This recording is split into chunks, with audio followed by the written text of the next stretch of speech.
Depresyon. Ito'y hindi kahinaan. Ito'y sakit ng hirap malunasan. Sakit na mahirap labanan. Na kung saan araw-araw kong naririnig ang mga bumubulong sa aking isipan. Wala kang kwenta.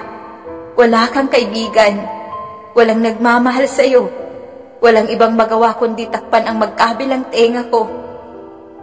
Tatawanan lahat ng panlalait na sa ating inapila. Hindi nila alam na sa bawat mga ngiting kanilang nakikita ay puno ng pagpapanggap para lang sila ay maging masaya. Dahil mas pipiliin kong makita nila akong masaya kaysa makita akong nahihirapan na. Hindi nila alam na may isang ako na nagkukulong sa isang silid. Sa isang madilim na kwarto ay nagmumukmo. Tulala habang tumutulo ang sandamakmak na luha sa aking mga mata. Dahil pakiramdam ko ay wala akong kwenta.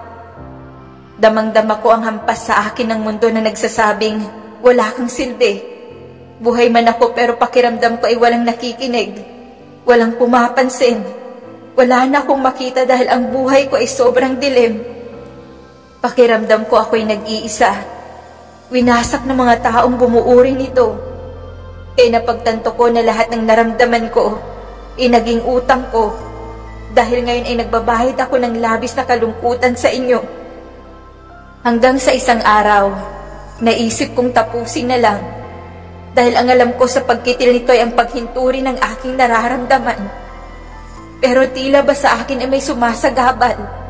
Nakita kong isang aklat na para bang nagsasabing hindi pa huli ang lahat. Na kaya ko pang itama ang lahat. Mabibigyan pa ng kulay ang madilim kong buhay.